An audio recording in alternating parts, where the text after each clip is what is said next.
The rain fell upon London like a shroud of grey silk, relentless and cold, drumming against the windows of the Ashford townhouse with a rhythm that matched the anxious beating of Rosalind's heart.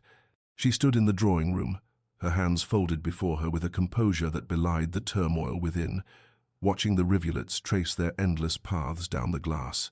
The room around her felt smaller than it ever had. Despite its once grand proportions, the faded wallpaper, the worn patches on the carpet carefully concealed by strategically placed furniture, the paintings sold off one by one until only the least valuable remained. Autumn had settled over the city with a melancholy persistence, stripping the trees bare and turning the world to shades of brown and grey, as if nature itself mourned what was about to transpire. Behind her, she could hear her mother's nervous movements, the rustle of silk as she adjusted Rosalind's shawl for the third time, the barely suppressed tremor in her breathing. "You look very well, dearest," her mother said, her voice bright with a false cheer that made Rosalind's chest tighten. "The blue becomes you. It brings out your eyes." Rosalind nodded but did not turn from the window. She knew what she looked like: presentable, refined, the last valuable asset of a family teetering on the edge of ruin. Her father's investments, those grand schemes that had promised so much, had crumbled like sandcastles before the tide, leaving nothing but debt and shame in their wake. The tradesmen's bills piled on her father's desk like accusations. The servants had been let go one by one until only their most loyal remained, working for promises rather than wages. And now, this final solution, arranged with the cool efficiency of a business transaction. The Earl of Blackmore required a wife. Her family required financial salvation.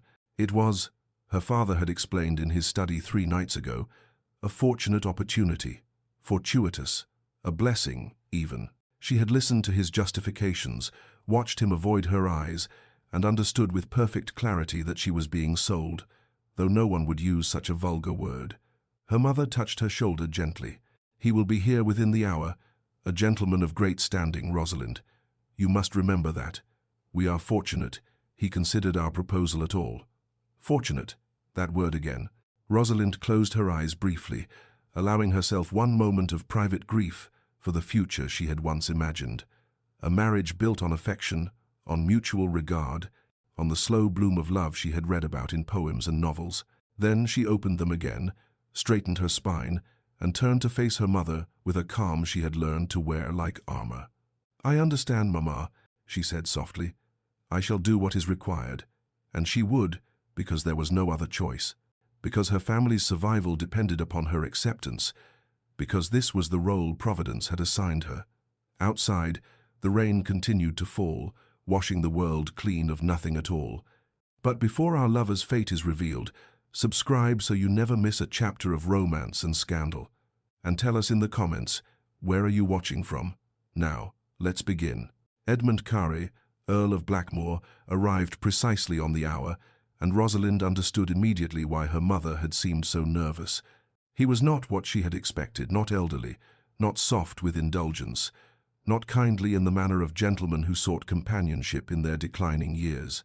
He was perhaps 35, tall and austere, with dark hair silvered prematurely at the temples, and eyes like winter itself, grey and impenetrable. His face might have been handsome had it not been set in such rigid lines, as though carved from the same cold stone as the monuments in Westminster Abbey. He wore black, unrelieved by any touch of colour, and moved with a controlled precision that suggested a man who had long ago decided that spontaneity was a luxury he could not afford. When he bowed to her mother and then to Rosalind herself, the gesture was correct in every particular and utterly devoid of warmth. Her father ushered them through the pleasantries with unseemly haste, his desperation barely concealed beneath a veneer of joviality, and then, with a cowardice that made Rosalind's throat tighten, withdrew with her mother to allow the Earl to speak with her privately. The silence that followed their departure was profound. Edmund, she could not think of him as Lord Blackmore. It seemed too formal even for this Arctic encounter, studied her with an expression she could not read. Then he spoke, his voice low and carefully modulated. "I will not insult your intelligence with pretense, Lady Rosalind. You are aware of why I am here." She inclined her head. "I am, my lord. Your family requires financial assistance. I require a wife who understands the nature of the arrangement I am proposing." He paused, and something flickered in those cold eyes, though whether it was pain or merely impatience she could not say. "I am prepared to settle your father's debts in their entirety and provide your family with a generous annual allowance. In return, I ask for your name in marriage and, in time, an heir." The words were clinical, surgical in their precision. Rosalind felt each one like a small cut. "I see," she managed. "You must understand this clearly before you consent." He stepped closer, and she saw now that his eyes were not merely cold but carefully guarded, as though he had built walls behind them and would defend them at any cost. "I will give you my name but not my heart. I will provide for you handsomely, treat you with respect, and expect you to fulfill the duties of a countess. But I do not seek affection, nor will I offer it. This will be a marriage of practical convenience, nothing more. If you harbor romantic notions, I advise you to abandon them now." The words should have been cruel, yet he delivered them without cruelty, only a terrible, hollow finality. Rosalind felt something inside her wither, but she had known, had she not, that this was no love match. She had prepared herself for precisely this reality. Yet hearing it spoken so boldly, having the loneliness of her future laid out with such stark clarity, wounded her more deeply than she had anticipated. Still, she lifted her chin and met his gaze with steady composure. "I accept your terms, Lord Blackmore. I will be your wife." For just a moment, surprise flickered across his features, as though he had expected tears or protests or maidenly distress. Instead, he found only quiet dignity, and something in his expression shifted, though the walls remained firmly in place. "Then we are agreed," he said softly, and it felt like a door closing on every dream she had ever harbored. The wedding took place on a grey morning in November, in a small chapel with more shadows than guests. Rosalind wore ivory silk that had belonged to her grandmother, altered hastily to fit her slender frame, and carried a small bouquet of hothouse roses that seemed too vibrant, too alive for the somber occasion. Edmund stood beside her at the altar in black, his face expressionless as he spoke his vows in a voice that carried no inflection, no hint of emotion. She repeated her own promises, hearing them as though from a great distance, and when the vicar pronounced them man and wife, the kiss Edmund placed upon her cheek was as brief and cold as frost. Her mother wept, though whether from relief or sorrow Rosalind could not say. Her father looked merely tired, the weight of his failures temporarily lifted from his shoulders and placed upon hers. Within an hour of the ceremony's conclusion, she was seated in Edmund's carriage, watching London recede behind them as they travelled north toward his estate. He sat across from her, not beside her, and occupied himself with correspondence, his pen scratching against paper with mechanical regularity. She did not attempt conversation. The countryside rolled past, beautiful in its autumn desolation, and she committed it to memory as though she were leaving behind not just a city but an entire life. They arrived at Blackmore Manor as twilight descended, and Rosalind's first glimpse of her new home stole what remained of her breath. The house rose from the landscape like something carved from the bones of the earth itself, grey stone, Gothic in its severe elegance, with tall windows that reflected the dying light like blind eyes. It was beautiful in the way that winter was beautiful, imposing and austere, surrounded by formal gardens that had been carefully tamed into geometric precision. There was no wildness here, no softness, only order maintained through iron discipline. Edmund handed her down from the carriage without a word and led her inside, where the housekeeper awaited them. Mrs. Dawes was a woman of middle years with kind eyes and a formal manner, who curtsied deeply and welcomed Rosalind with careful courtesy. "I've prepared the Countess's chambers, my lord," she said, and something in her tone suggested sympathy, though her face remained professionally neutral. The chambers were in the east wing, separated from Edmund's rooms by the length of a long corridor. They were beautiful, furnished with obvious expense, but they felt like a gilded cage. Mrs. Dawes showed her the dressing room, the sitting room, the bedchamber with its canopied bed, and then withdrew with a promise that dinner would be served at 8. Rosalind stood in the center of the room after the door closed, listening to the profound silence of the house, and felt the full weight of her isolation settle upon her shoulders like a physical thing. That evening, she dressed carefully and descended to the dining room, a cavernous space with a table that could seat 30. A single place had been set at one end. She waited, thinking perhaps Edmund had been delayed, But after 20 minutes a footman entered and informed her with obvious discomfort that his lordship took his meals in his study and would not be joining her. She ate alone, each bite tasteless, each moment stretching into eternity, and understood with perfect clarity that this was to be her life beautiful, comfortable, cold, and utterly, achingly solitary. Weeks passed in a slow procession of identical days, each one bleeding into the next until Rosalind could scarcely distinguish Tuesday from Thursday, November from the encroaching December. She established a routine because routine was all she had. Early morning walks through the frost-touched gardens, afternoons in the library where she discovered a remarkable collection of books that suggested depths to her husband she had not anticipated, and evenings spent with needlework or writing letters to her mother that she carefully edited to exclude any hint of her loneliness. The house was beautiful, she wrote, the countryside peaceful, the earl respectful and generous, all true, and all utterly insufficient to convey the reality of her existence. Her encounters with Edmund were rare and excruciating in their awkwardness. Twice she met him in the corridor outside the breakfast room, and both times he nodded to her with rigid courtesy before finding some urgent business that required his immediate attention elsewhere. Once she entered the library to find him standing by the window, and he had startled like a wild creature discovered in its den, before murmuring something about estate ledgers and departing so swiftly he left a book open on the side table. She learned his patterns through careful observation, though he clearly worked to ensure their paths would not cross. He rose before dawn. She heard his footsteps in the corridor when the house was still dark and silent. He took breakfast alone in his study, worked through the morning with his steward, rode out to inspect his lands in the afternoon, and returned to his study until well past midnight. She knew this because she often woke in the small hours, unable to sleep in the unfamiliar bed, and from her window she could see the light burning in the west wing, where his private rooms were located, a single golden square in the darkness that seemed to her infinitely sad, though she could not say why. "His lordship works too hard, Mrs." Dawes remarked one morning as she supervised the changing of linens in Rosalind's sitting room. The housekeeper's tone was carefully neutral, but something in her expression invited confidence. "Has he always been so? Devoted to his duties?" "Oh?" Rosalind asked, the question escaping before she could consider the impropriety of discussing her husband with the staff. Mrs. Dawes was quiet for a moment, folding a pillowcase with precise corners. "No, my lady. There was a time when this house was quite different. But that was before—" She stopped abruptly, as though catching herself on the edge of an indiscretion. "Before?" Rosalind prompted gently. "Before grief changed him," the housekeeper said finally, and would say no more on the subject, though her eyes were kind with understanding. That afternoon, restless and increasingly suffocated by the walls of her beautiful prison, Rosalind walked in the garden despite the threatening sky.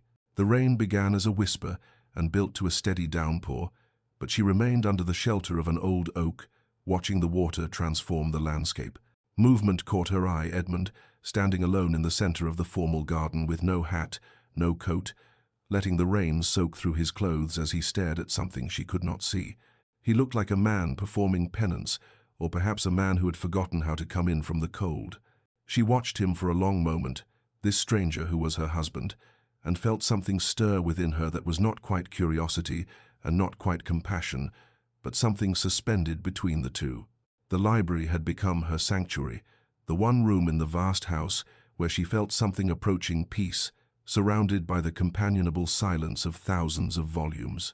She had worked her way through the novels Richardson and Austen and the Bronte sisters and had moved on to weightier fare, discovering a fascination with history and philosophy that surprised her. On a cold afternoon in early December, she was searching for a particular volume of Plutarch's Lives that she was certain she had seen on one of the upper shelves, standing on the rolling ladder with her skirts gathered carefully in one hand, when a voice from below startled her so badly she nearly lost her balance. The third shelf from the top, 4 volumes to the left. She looked down to find Edmund standing at the base of the ladder, one hand raised as though prepared to steady it should she fall. How long he had been there, watching her search, she could not say. "Thank you," she managed, reaching for the book he had indicated. Her fingers found it immediately. He had been precisely correct. When she descended, he had not moved, and they stood closer than they ever had since their wedding day, close enough that she could see the fine lines of exhaustion around his eyes, the tension in his jaw. "Plutarch," he said, his tone unreadable. An unexpected choice. She felt a flicker of defiance at what might have been condescension. "I find the parallel lives fascinating. The way he examines character through comparison, the moral questions he raises about leadership and virtue." Something shifted in his expression, surprise, she thought, quickly masked. "You read Greek philosophy by choice, not obligation." "I read whatever interests me, my lord.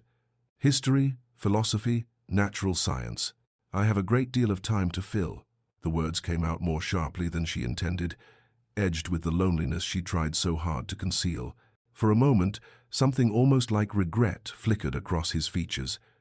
"You have read Marcus Aurelius?" he asked, and there was a quality to the question that suggested genuine interest rather than mere politeness. "The Meditations, yes.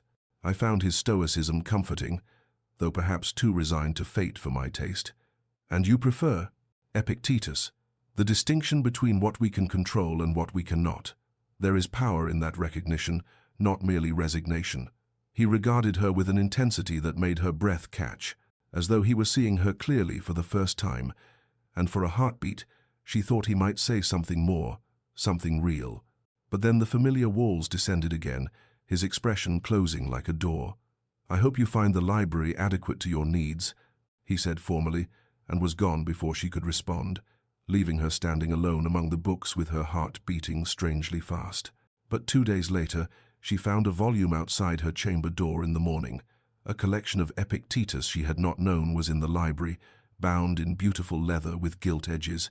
There was no note, no explanation, but when she opened it, she found passages marked with barely visible pencil lines, as though someone had once sought comfort in these very pages.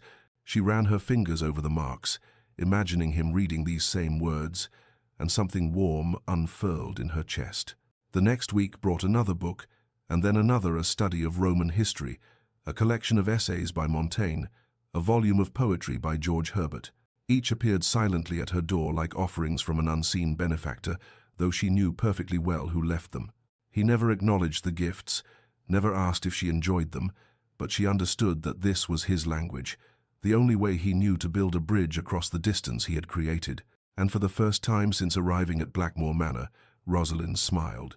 Winter settled over Blackmore Manor with a hushed intensity, transforming the grounds into a landscape of white and grey, beautiful and desolate in equal measure. As Christmas approached, Rosalind found herself seized by a determination she had not felt since arriving at this cold, silent house. She would bring light into the darkness, warmth into the chill, even if only for herself. She enlisted Mrs. Dawes's help, and together they cut boughs of evergreen and holly from the estate, filling the entrance hall with the sharp, clean scent of pine. Rosalind wove the greenery into garlands and wreaths, her fingers growing sticky with sap, her cheeks flushed with something that felt almost like happiness. The housekeeper watched her with poorly concealed emotion, and when Rosalind asked about the family's Christmas traditions, the older woman's eyes grew bright with unshed tears. "We used to decorate the entire house, my lady. There would be a great tree in the hall, and candles in every window, and such laughter." She trailed off, shaking her head. But that was long ago. Rosalind did not press for details, but she understood. This house had once known joy, and then had forgotten how to find it. Edmund's reaction to the decorations was immediate and unwelcome. She encountered him in the hallway on the morning of Christmas Eve, and his face darkened when he saw the garlands she had hung along the balustrade. "What is this?" His voice was tight, controlled, but she heard something beneath it that might have been pain. "It is Christmas, my lord. I thought to observe the season." "I do not observe it," he said flatly. "Please remove these." "No." The word escaped before she could reconsider, and she saw shock flicker across his features. "I will not remove them. You have made it clear that I am to be mistress of this household in name. Allow me at least this small authority." For a long moment they stood in tense silence, and then he turned on his heel and strode away without another word. But the decorations remained. That evening, she arranged for dinner to be served in the great hall rather than the lonely dining room, and sent word to Edmund's study that she hoped he would join her. His response came back with the footman. The Earl regretted that he was occupied with urgent correspondence. She should not have been disappointed. She had expected nothing else. yet her throat tightened with an emotion she refused to name. She dined alone at the beautifully set table, surrounded by candlelight and greenery that now seemed to mock her efforts, and when the meal concluded, she asked the footman to prepare a plate for his lordship. "Take it to his study," she instructed, "and tell him I wish him a peaceful Christmas." She retired to her chambers feeling hollow and tried to lose herself in one of the books he had left her, but the words swam before her eyes. Near midnight, unable to sleep, she ventured out into the corridor for some air and found the plate she had sent to Edmund's study sitting outside her door. It was empty, wiped clean, and beside it lay a small piece of paper with 2 words written in his precise, elegant hand. "Thank you." She picked up the note with trembling fingers, reading those 2 simple words again and again as though they were a revelation. It was not much, barely anything at all really, but it was more than he had given her before, more than silence and absence and careful avoidance. It was acknowledgement. It was, perhaps, the smallest crack in his carefully constructed walls. She pressed the paper to her chest and felt, for the first time in months, something that resembled hope. The new year arrived with a subtle shifting, as though some frozen thing within the house had begun, almost imperceptibly, to thaw. Rosalind noticed it first in small ways. Edmund no longer fled quite so quickly when they encountered each other in the corridors, and twice he had paused to inquire whether she had found the library's collection adequate. His questions were formal, his manner still guarded, but there was less ice in his voice, less rigidity in his posture. Then, one morning in mid-January, she entered the morning room for breakfast and found him already there, seated with his correspondence and a cup of coffee. She froze in the doorway, prepared to withdraw, but he looked up and gestured slightly toward the table. "Please," he said quietly, "do not let my presence disturb you." It was not precisely an invitation, but neither was it a dismissal, and so she took her seat at the opposite end of the table, her heart beating with an intensity that seemed absurd for so simple an act. They ate in silence, but it was a different quality of silence than before, still awkward, still tentative, but not actively hostile. The next morning he was there again, and the morning after that, until it became an unspoken routine. Gradually, carefully, they began to exchange words beyond mere pleasantries. She learned that he rode out daily to inspect the tenant farms, that he had modernized several cottages at his own expense, and that he knew each family by name and concerned himself with their welfare in ways that surprised her. "You care deeply for those who depend on you," she observed one morning, and he looked up from his plate with something that might have been surprise. "It is my responsibility," he said simply. "They are not abstractions to me. They are people." She saw him differently after that, this man who maintained such careful distance from her, but gave generously to those he considered under his protection. It suggested a capacity for care that he kept tightly leashed, locked away behind walls she was only beginning to understand. One morning, after nearly a week of these shared breakfasts, he asked a question that was not about books or weather or estate matters. "Your family, how do they fare?" The inquiry was so unexpected that she nearly fumbled her teacup. "They are well, I believe. My mother writes regularly." "And your father?" There was something careful in his tone. She set down her cup, considering how much truth to offer. Then, perhaps because he had shown her more of himself in these quiet mornings than in all the months before, she chose honesty. "My father is relieved to have his debts cleared. Whether he has learned anything from his failures, I cannot say. I hope so, but I am not certain hope is sufficient." She paused, then added more softly, "I spent much of my life trying to be sufficient to make up for his inadequacies, to be the perfect daughter who might somehow balance his imperfections. It was an impossible task, of course." Edmund was quiet for a long moment, his expression unreadable. When he finally spoke, his voice was low and carried a weight of something she could not quite name. "You deserved better than this arrangement." The words hung in the air between them, heavy with implications. She could have accepted them as an apology, could have retreated into wounded dignity, but instead she met his gaze steadily and offered her own truth. "Perhaps we both did, my lord, and yet here we are." Something flickered in his eyes, recognition, perhaps, or the acknowledgement of shared circumstance. He nodded slowly, and though he said nothing more, when he rose to leave he paused beside her chair for just a heartbeat longer than necessary, close enough that she could feel the warmth of his presence before he walked away. But this time, she did not feel quite so alone. The village lay 1.5 miles from the manor, a collection of stone cottages clustered around a small church, and Rosalind had taken to walking there twice a week with a basket over her arm. She brought what she could: bread and cheese from the manor's kitchens, jars of preserves, a few coins from her small personal allowance. The widow Marsh had 3 children and a persistent cough that worried Rosalind, so she brought honey and herbs that Mrs. Dawes swore by. The Sutton family had a new baby and not enough blankets, so she quietly requisitioned several from the manor's linen closets. She did not do it for recognition or praise. She did it because these people were suffering, and she had the means, however limited, to ease that suffering. It gave her days purpose beyond the endless, echoing hours in the empty manor. She did not know that Edmund had seen her, that cold February afternoon, walking back from the village with her empty basket, her cheeks flushed from exertion and cold. He had been riding the northern boundary and had paused on the hill above the road, watching her progress with an expression that might have been curiosity. That evening, he found Mrs. Dawes in the housekeeper's room and asked, with studied casualness, whether her ladyship often walked to the village. Mrs. Dawes, who was nobody's fool, smiled gently. "Twice a week, my lord, regular as clockwork, takes food and medicine to the families most in need, uses her own allowance to purchase what she cannot requisition from our stores without drawing notice." He was silent for a long moment. "How long has she been doing this?" "Since January, my lord. Near on 6 weeks now." Something shifted in his chest, a sensation he could not quite name. That his wife, who had every right to be bitter about the coldness of their arrangement, who might have retreated into self-pity or resentment, had instead turned her attention outward to those who needed help. It unsettled something in him, cracked open a door he had thought permanently sealed.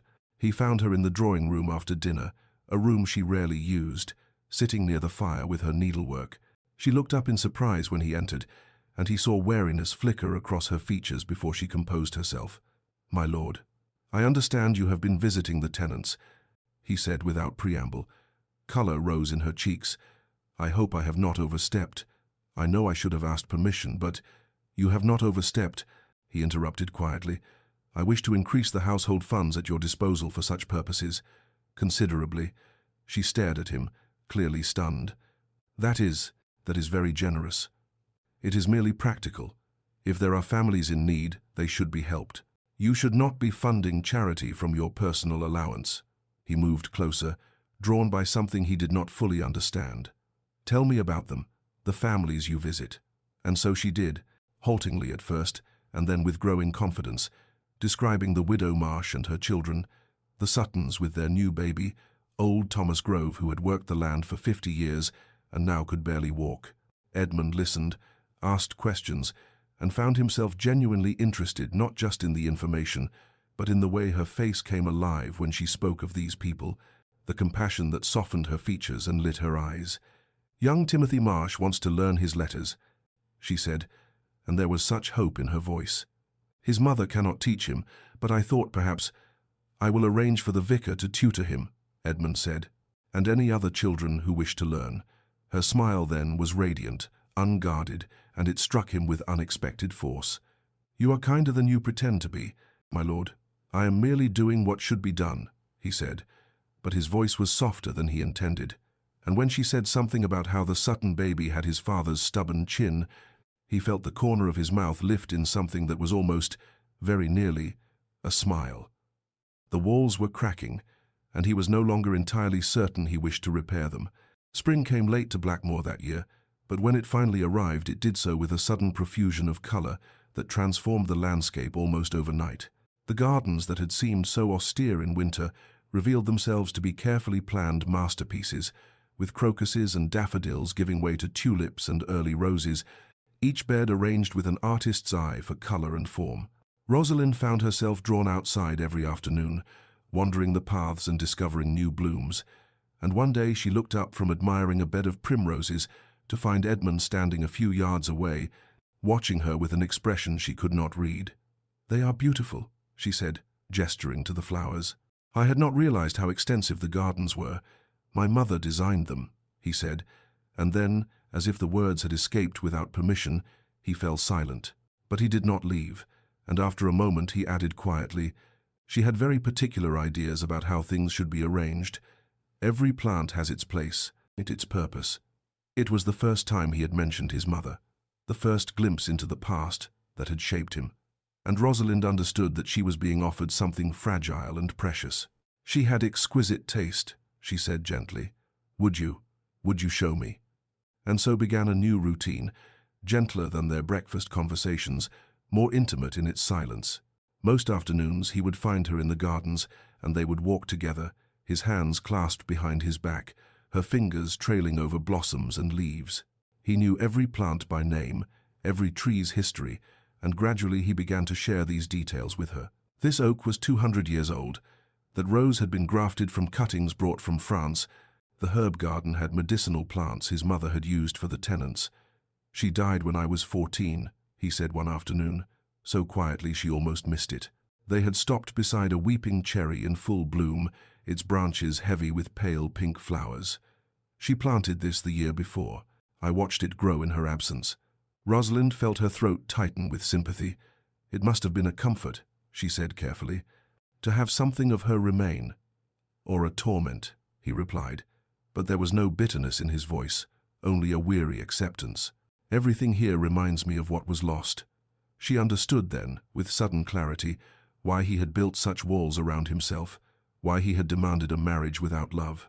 He was protecting himself from the devastation of loss, from the vulnerability of caring for something that could be taken away. I had a brother, she heard herself say. William, he died of scarlet fever when he was 7 and I was 10. For years afterward I would forget, momentarily, that he was gone. I would turn to tell him something, or save him a sweet, and then remember. She paused, remembering that small, piercing grief. The forgetting was almost worse than the remembering. Edmund turned to look at her fully, and in his eyes she saw recognition, the acknowledgement of shared pain. Yes, he said simply. Yes, exactly that. They stood together beneath the cherry tree, neither speaking, and then so naturally she almost did not notice his hand found hers. His fingers were warm, his grip gentle but firm, and for a long moment they stood connected in their mutual understanding of loss. Then he released her hand and continued walking, and she followed, neither of them acknowledging what had passed between them, but both feeling the fundamental shift that had occurred.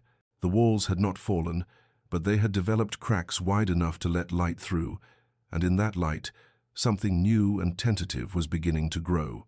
As summer arrived in earnest, bringing long golden evenings and the scent of roses heavy on the warm air, Rosalind realized with a mixture of wonder and dismay that somewhere along the way, without her permission or intent, the cold formality between them had transformed into something that resembled friendship.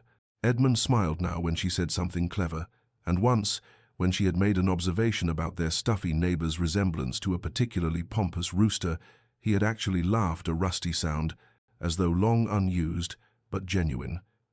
They rode together in the mornings, their horses side by side through the countryside, and spent evenings in the library discussing the books they both loved, their conversations ranging from philosophy to poetry to the nature of consciousness itself. They took all their meals together now, and she had learned his preferences. He took his coffee black, disliked lamb, had a weakness for lemon tarts he thought no one had noticed. She knew the way his brow furrowed when he was working through a difficult problem, the precise angle of his head when he was truly listening, the rare softness that entered his eyes when he spoke of the estate and its people. She knew him, and in knowing him, she had made a terrible mistake. She had fallen in love with him. The realization came to her one afternoon in the rose garden, watching him explain the proper way to prune a climbing rose to one of the gardeners, his hands gentle on the stems, his voice patient. Her heart had simply turned over in her chest, and she had understood with devastating clarity that what she felt for this complicated, wounded, careful man went far beyond respect or friendship or gratitude. She loved him, his intelligence, his hidden kindness, the vulnerability he tried so hard to conceal. She loved the man beneath the walls, and the knowledge terrified her because she had agreed to a marriage without love, had accepted those terms, and she had no right to change them now unilaterally. So she tried to hide it, to maintain the careful boundaries he had established, to be grateful for his friendship without asking for more. But it became increasingly difficult as she caught moments, fleeting, devastating moments, when she thought she saw something in his eyes that matched what she felt in her heart. One evening in late June, they stood together on the terrace after dinner, watching the sun set in brilliant streaks of orange and gold. The air was soft and warm, perfumed with honeysuckle, and she was achingly conscious of his nearness, of the breadth of his shoulders, the strong line of his jaw. She turned to say something inconsequential about the beauty of the evening, and found him looking at her with an intensity that stopped her breath. His eyes were dark and unguarded, and in them she saw longing, desire, and something that looked heartbreakingly like fear.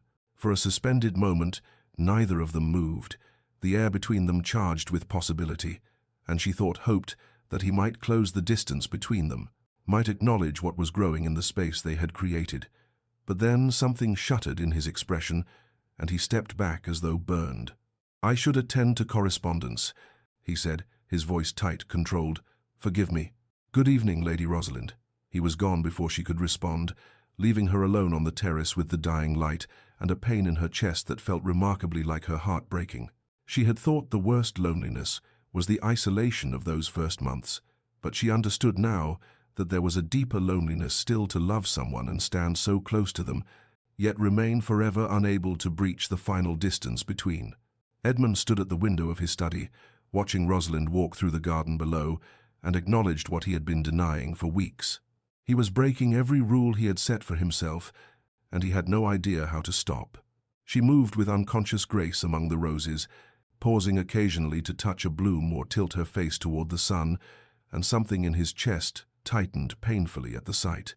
He had promised her his name but not his heart, had been explicit in his terms, had built walls specifically to prevent this exact situation. Yet somehow, despite all his careful defenses, she had slipped through. He turned from the window, forcing himself to face the truth he had been avoiding. It had been 5 years since Catherine died, 5 years since he had held his wife's hand while the life drained out of her, while the physicians shook their heads and murmured about childbirth, fever, and the will of God. 5 years since he had buried her, and the son who had never drawn breath and stood in the rain beside their graves, feeling something inside him die as well. He had loved Catherine with the uncomplicated devotion of youth, and losing her had nearly destroyed him. For months afterward he had been a ghost in his own house, unable to eat, unable to sleep, unable to feel anything but the crushing weight of grief and guilt. If he had not insisted on an heir, if he had been content with what they had, she would still be alive. It was his ambition, his need for a son to carry on the family name, that had killed her as surely as the fever. When he finally emerged from that dark period, he had made himself a vow. Never again would he open himself to such devastation. He would marry again because he needed an heir, duty demanded it, but he would keep his heart carefully locked away where it could not be destroyed. He had thought it would be simple. He had thought he could live beside a woman, treat her with respect and courtesy, and never feel more than mild affection. He had been catastrophically wrong. Rosalind had undone him with her quiet strength, her intelligence, her unexpected kindness to his tenants. She read philosophy and argued with him about stoicism and made him laugh when he had forgotten laughter was possible. She had transformed his cold house into something approaching a home, and worse, far worse, she had made him want things he had renounced. He wanted to tell her about Catherine, about his son, about the grief that still woke him in the night. He wanted to hear her thoughts not just about books but about life, about the future, about what she dreamed of when she thought no one was watching. He wanted to touch her not just in passing but with purpose, to learn the texture of her skin, the weight of her in his arms. He wanted, God help him, to love her completely, and the terror of that wanting was almost enough to send him to his knees, because if he loved her, if he allowed himself to love her, then he would have something to lose again, and he did not think he could survive another loss. The solution, such as it was to maintain distance, to retreat behind formality before he revealed too much, before she guessed what she had come to mean to him. It was cowardice disguised as protection, and he knew it, but he could not seem to help himself. So he watched her from windows, listened for her voice in the corridors, treasured every moment in her presence, while simultaneously finding excuses to cut those moments short. "I am a fool," he said aloud to the empty room, and the words felt like both confession and condemnation. By late summer, the tension between them had grown to something nearly unbearable, a constant hum of unspoken words and suppressed longing that colored every interaction. Rosalind had grown quieter, more withdrawn, the light that had animated her in the spring gradually dimming as she retreated behind her own walls. She no longer sought him out in the library, no longer asked him to walk with her in the gardens. She was unfailingly polite when they encountered each other, but there was a new distance in her eyes, a careful guardedness that cut him more deeply than any accusation could have. She was protecting herself, he realized, and the knowledge that he had driven her to this filled him with a self-loathing that made the meals they still shared together nearly intolerable. He wanted to reach across the table and take her hand, to tell her everything, but fear kept him frozen in place, unable to bridge the gap that was growing wider each day. The household staff noticed, of course. Mrs. Dawes, in particular, watched them both with an expression that mingled sympathy and frustration, and one afternoon she cornered Edmund in the hallway outside his study with the determination of a woman who had known him since childhood and felt no compunction about speaking her mind. "My lord, forgive my presumption, but I cannot stand by and watch this continue." He stiffened. "I'm sure I don't know what you mean, Mrs. Dawes." "Don't you?" She fixed him with a look that reminded him forcibly of his old governess. "That girl is wilting like a flower without water, and you're walking around like a man on his way to the gallows. Don't let pride take another person you love, my lord. You've already paid that price once." "I don't love," he began, but the words died on his lips because they were a lie, and they both knew it. Mrs. Dawes simply shook her head and walked away, leaving him standing in the corridor with the truth he could no longer deny echoing in his mind. The storm came that evening, rolling in from the north with dramatic suddenness, turning the sky black and sending servants scurrying to close windows and shutters. Edmund was in his study when he heard the commotion, the raised voices calling for Lady Rosalind, the worry threading through the household. He found a maid in the hallway, her face pinched with concern. "My lady went out walking an hour ago, my lord, before the storm. She hasn't returned." Fear, cold and immediate, gripped him. He was moving before he made the conscious decision to do so, striding through the house and out into the rain, shouting her name. He found her coming up the drive, soaked to the skin, her dress clinging to her frame, her hair plastered to her face. She was shivering violently, and when she saw him she stopped, something defiant flashing in her eyes. "What in God's name were you thinking?" The words came out harsher than he intended, sharpened by fear. "I was walking," she said, her voice steady despite her shaking. "I needed air. In the middle of a storm. You could have been struck by lightning, injured. What does it matter to you?" The question was quiet, but it cut like a blade. "You made it perfectly clear what the boundaries of our arrangement are. I am well within my rights to walk where and when I please. You're being reckless and foolish, and you're being a hypocrite." Her voice rose, all the careful control she had maintained for months finally breaking. "You draw me close and then push me away. You look at me as though—" She stopped abruptly, but the words hung between them, charged with all the emotion they had been suppressing. He stood in the rain, looking at her stricken face, and felt something crack open inside him. "As though what?" he demanded, moving closer. "Tell me." But she only shook her head, wrapping her arms around herself, and turned toward the house. The argument was not finished, but she was walking away, and he watched her go with his heart in his throat and rain streaming down his face. He caught up with her in the entrance hall, water pooling on the marble floor beneath them both, and grasped her arm gently but firmly. "Rosalind, please, tell me what's wrong." She spun to face him, and he saw that there were tears mixing with the rain on her cheeks, her composure finally completely shattered. "What does it matter to you?" she said again, her voice breaking. "You made it clear from the beginning you gave me your name, but not your heart. Those were your exact words, my lord. A marriage of practical convenience, nothing more. I accepted those terms. I agreed to them. But you," her breath hitched, "you let me hope. You left me books and walked with me in the gardens and made me believe that perhaps we might be more than two strangers occupying the same house.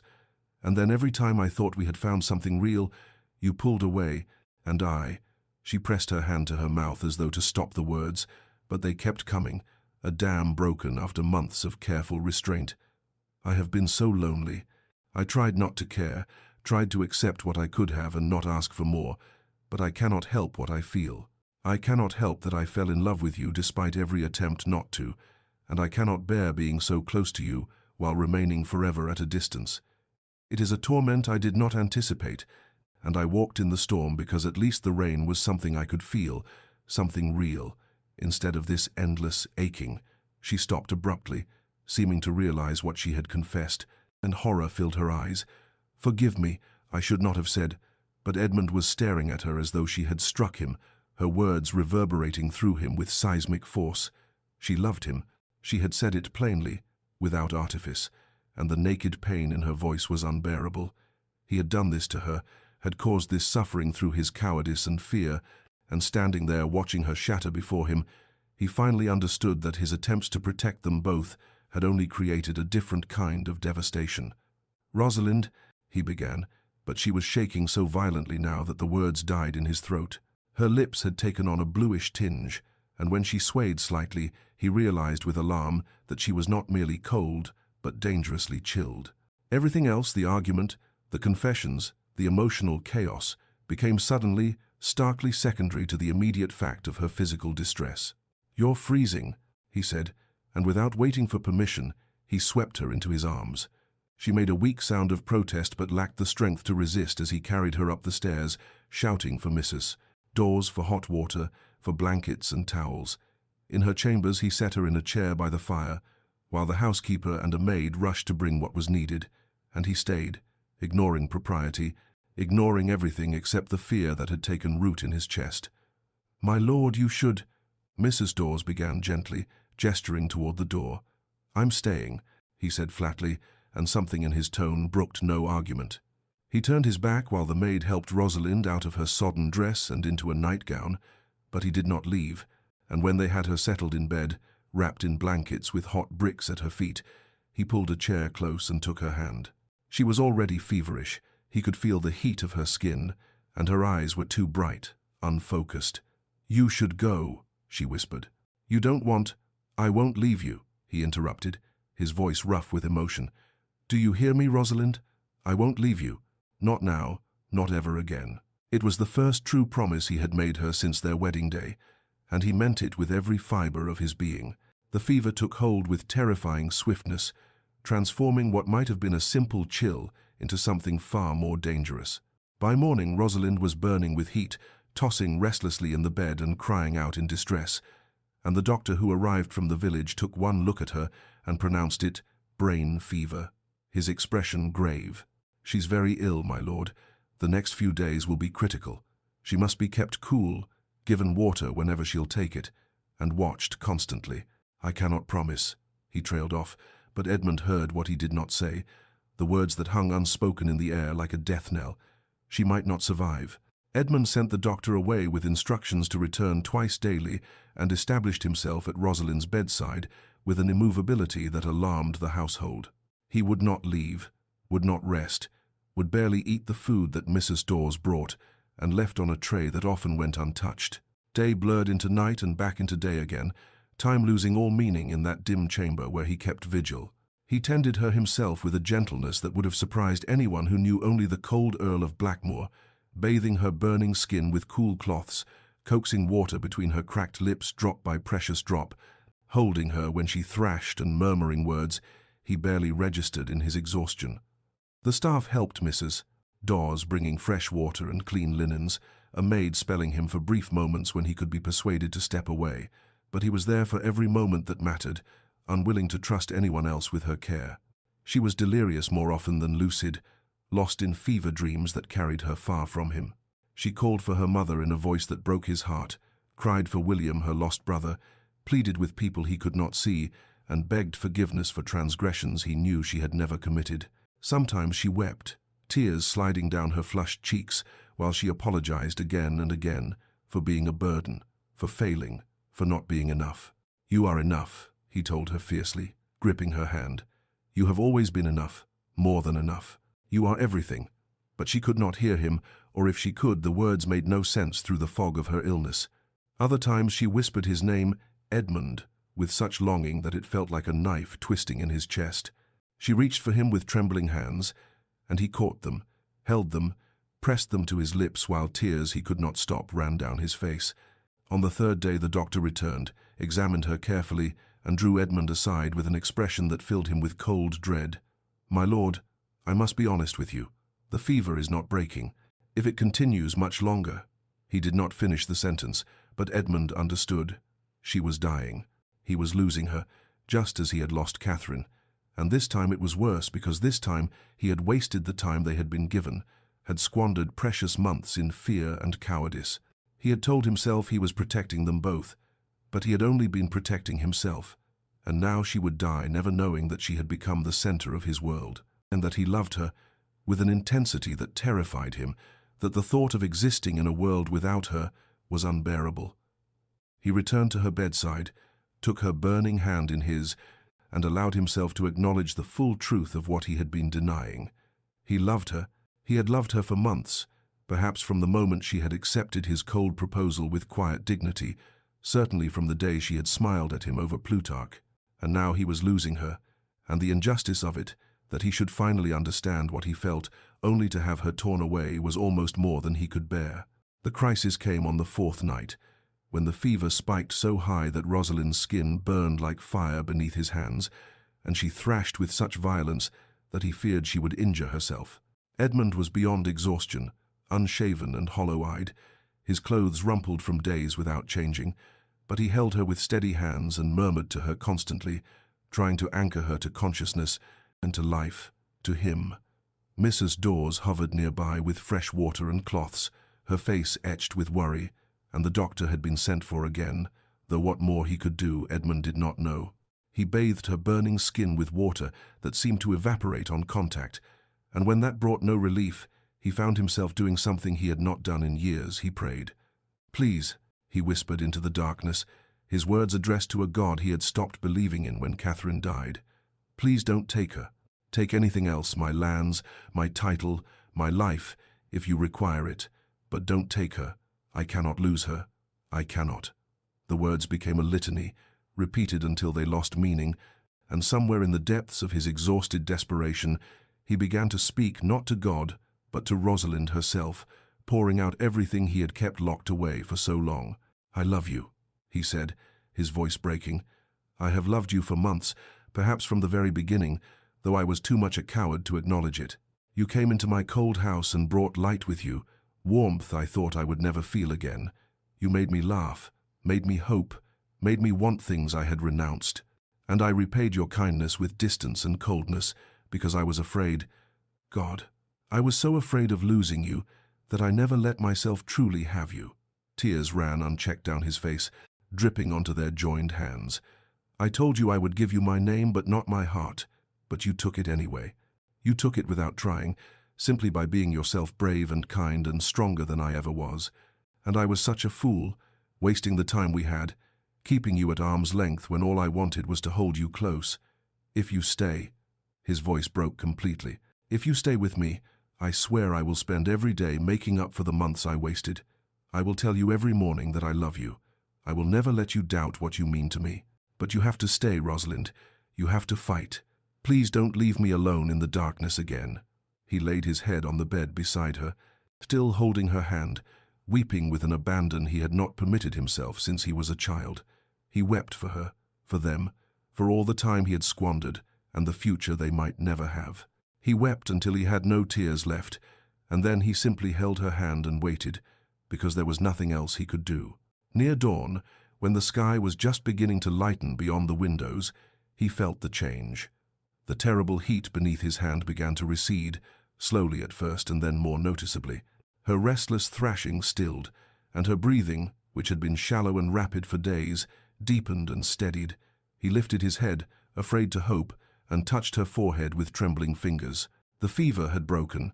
She was sleeping peacefully for the first time in days, truly sleeping rather than lost in delirium, and the color in her cheeks, while still pale, was no longer the alarming flush of fever.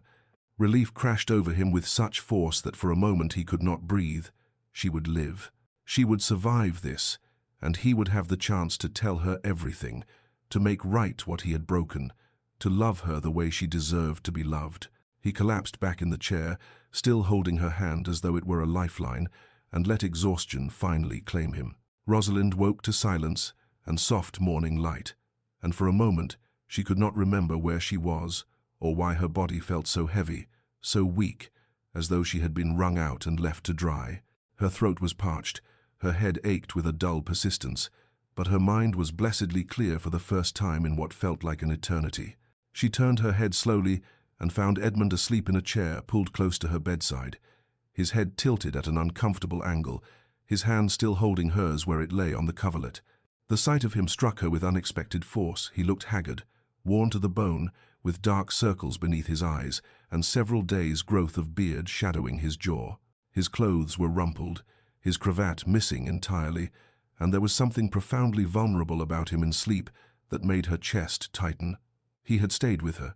Even in her fever-clouded memories, she recalled his presence, his voice, the cool touch of his hands. The door opened quietly, and Mrs. Dawes entered carrying fresh water. When she saw Rosalind awake and aware, her face transformed with joy so profound it brought tears to the housekeeper's eyes. "My lady," she breathed, hurrying to the bedside. "Oh, thank God. We've been so worried." "How long?" Rosalind's voice was barely a whisper, rusty from disuse. 4 days, my lady. You've been desperately ill. Brain fever," the doctor said. "We feared." She stopped, pressing her lips together. "But you've come through it. The fever broke just before dawn." Rosalind looked again at Edmund's sleeping form. "He stayed." Something softened in Mrs. Dawes's expression. "He never left your side, my lady. Not once. We tried to make him rest, to eat, but he wouldn't hear of it. Just stayed right there, tending you himself, talking to you even when you couldn't hear. I've never seen." She trailed off, but her meaning was clear. Rosalind felt something unfurl in her chest, cautious and fragile but unmistakably like hope. She had confessed her love to him in the storm, had laid bare her heart in a way that terrified her, and she had been too ill to see his response and to know whether her words had driven him further away or drawn him closer. But he had stayed. Through 4 days and nights of her illness, he had stayed. As if sensing her gaze, Edmund stirred, his eyes opening slowly. For a moment he seemed disoriented, and then his gaze focused on her face, and he went completely still. The relief that flooded his features was so naked, so unguarded, that it took her breath away. "Rosalind," he said, her name barely more than an exhalation.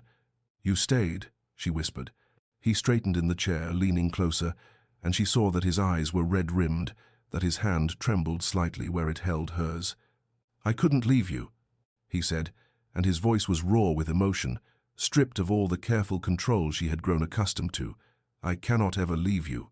Not now. Not ever." The words hung between them, weighted with meaning she was almost afraid to interpret.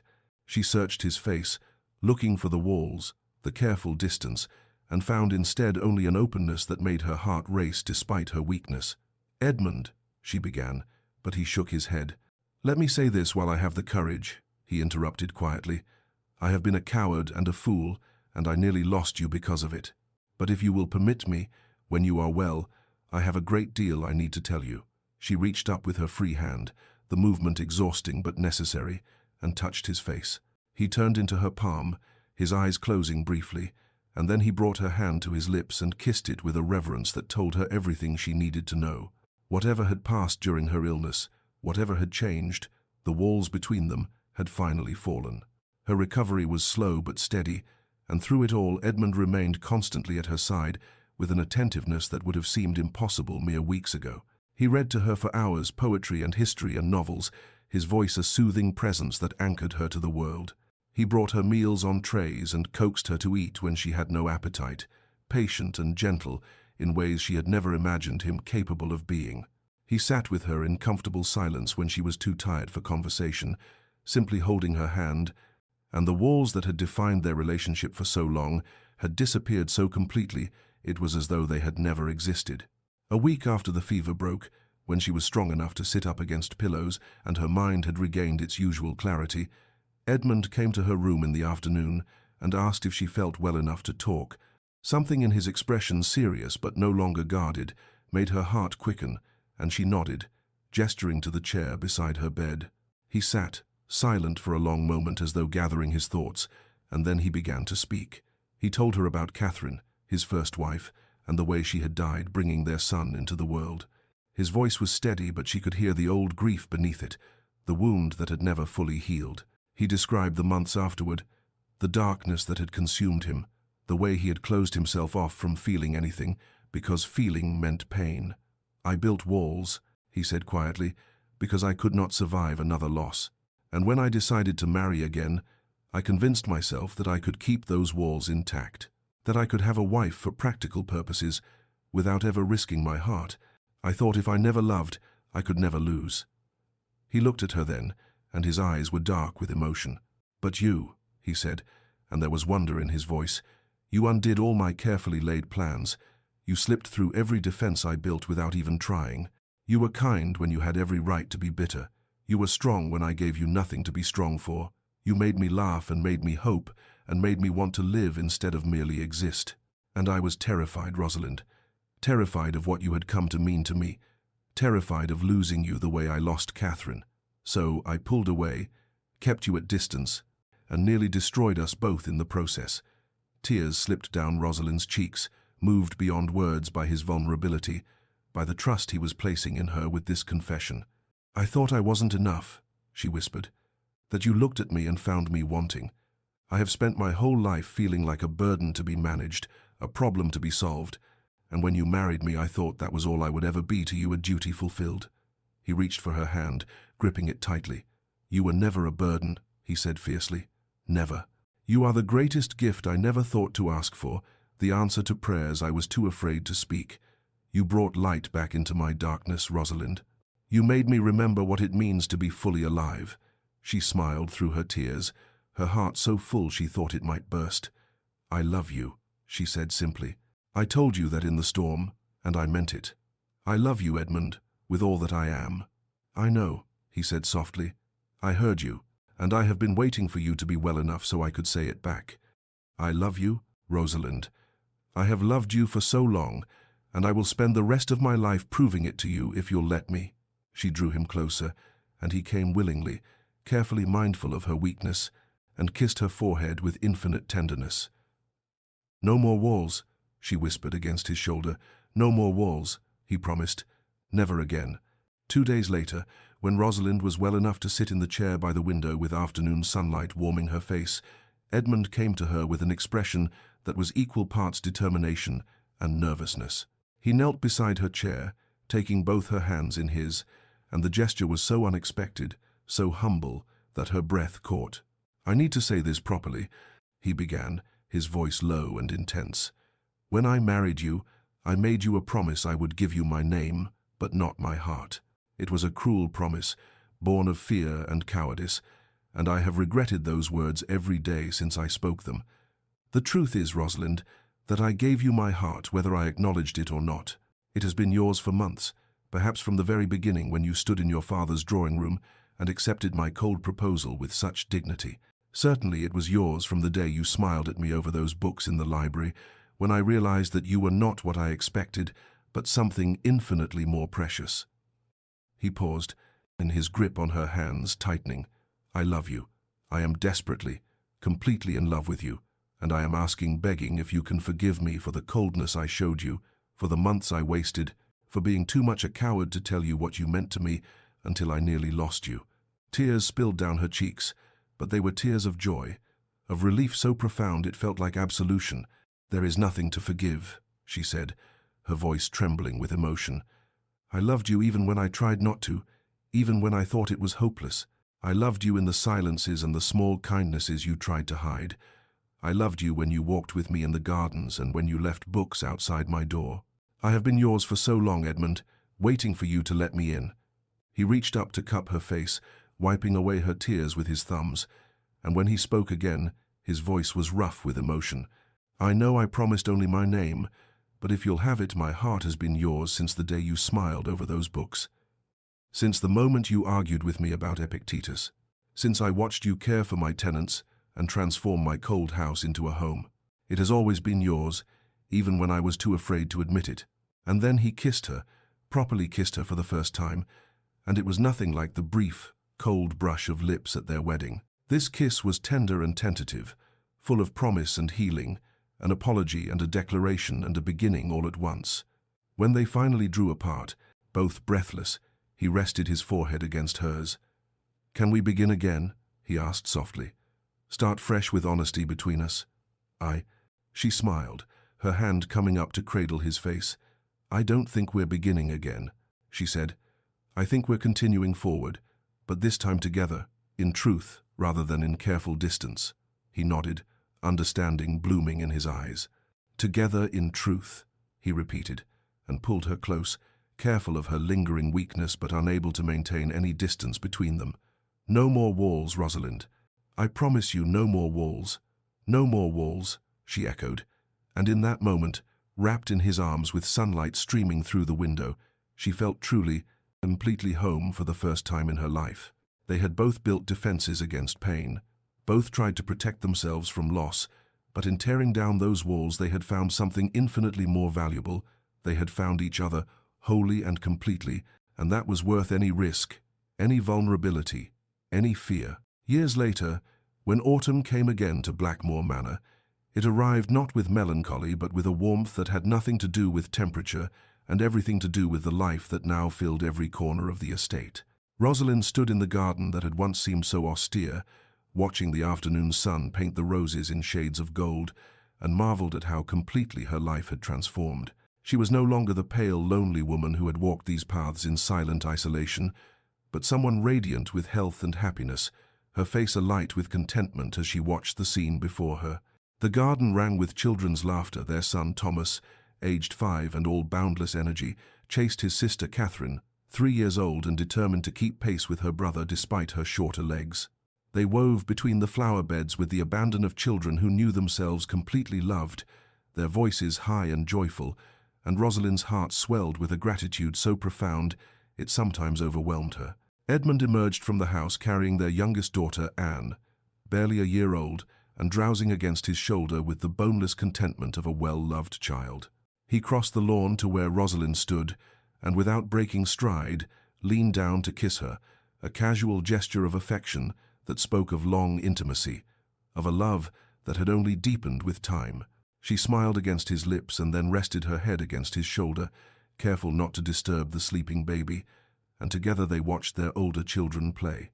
"They're getting mud all over Catherine's dress," Edmund observed mildly, but there was no censure in his voice, only fond amusement.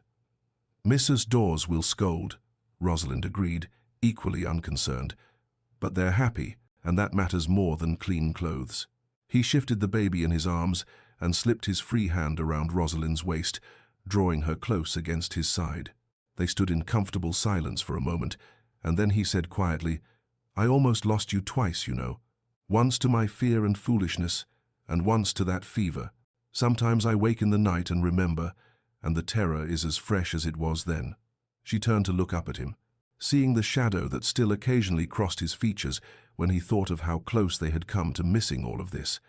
"But you didn't lose me," she reminded him gently, reaching up to touch his face. "We found our way to each other, Edmund. Through all the walls and fear and misunderstanding, we found each other. And look what we've built." She gestured to their children, to the house that rose behind them, no longer cold and imposing, but warm and welcoming, with ivy softening its stone walls and flowers blooming in every window box. It was a home in truth now, filled with love and laughter and the beautiful chaos of family life. "I never imagined this," he said softly. "When I married you, I never imagined I could be this happy, this blessed. You gave me everything, Rosalind, hope and joy and a future I thought I'd lost forever." "We gave it to each other," she corrected, and kissed him again as Anne stirred and made a small sound of protest at being caught between them. Thomas came running up then, declaring himself starving, and Catherine was not far behind, and as the sun began to set, they all walked together toward the house, Edmund with the baby, Rosalind holding Catherine's hand, Thomas running ahead to announce that he wanted jam with his bread. The manor welcomed them home, its windows glowing with warm light, and in that moment everything was exactly as it should be, exactly as it was always meant to be, once they had found the courage to tear down their walls and let love in. Dear listener, we build such careful walls around our hearts, do we not? Stone by stone, we construct our defenses, telling ourselves that if we never risk, we can never lose, that if we never open ourselves to love, we can never know the devastation of its absence.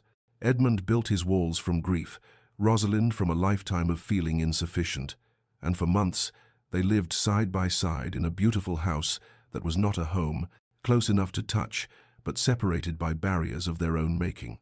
We tell ourselves that such walls are protection, that they are wisdom born of painful experience, that they are necessary for survival, and perhaps in their way, they are for a time.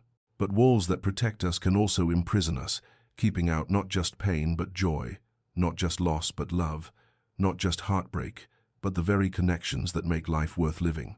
The truth that Edmund and Rosalind discovered, the truth that perhaps we all must learn, is that sometimes the right person slips through our defenses, not despite our walls, but because they see beyond them, to the wounded, frightened, hopeful soul beneath. Love, real love, requires extraordinary courage. It asks us to be vulnerable when every instinct screams for self-protection. It demands that we risk everything: our pride, our safety, our carefully constructed emotional fortifications for something we cannot control and cannot guarantee. It is terrifying, this opening of ourselves to another person, this admission that we need and want and love, when we have built our entire existence around not needing, not wanting, not loving. Yet what is the alternative?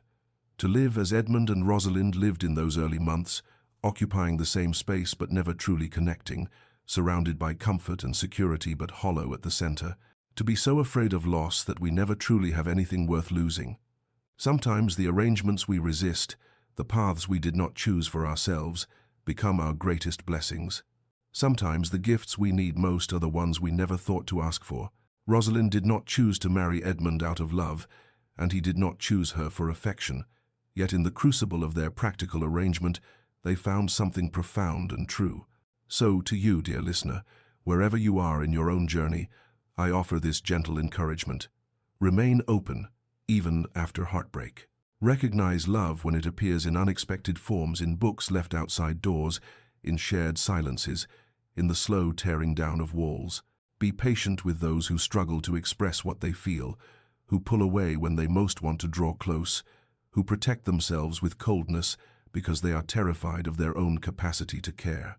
May you find connections that heal rather than harm, love that builds rather than diminishes, someone who sees beyond your walls to the truth of who you are. May you have the courage to be vulnerable, to risk your heart, to tear down your own carefully constructed defenses. And may you rest well tonight in the knowledge that love can surprise us, can find us even when we have convinced ourselves we do not seek it, can transform arrangements of convenience into unions of profound joy. After all, the strongest homes are not built on walls that keep others out, but on hearts brave enough to let the right person in. This has been a story from Unexpected Love Chronicles. If these tales of hope and healing bring you comfort, please subscribe and join us again. Until then, may your own walls crumble in the presence of love, and may you find the courage to build not barriers, but bridges to the hearts that are meant to meet yours.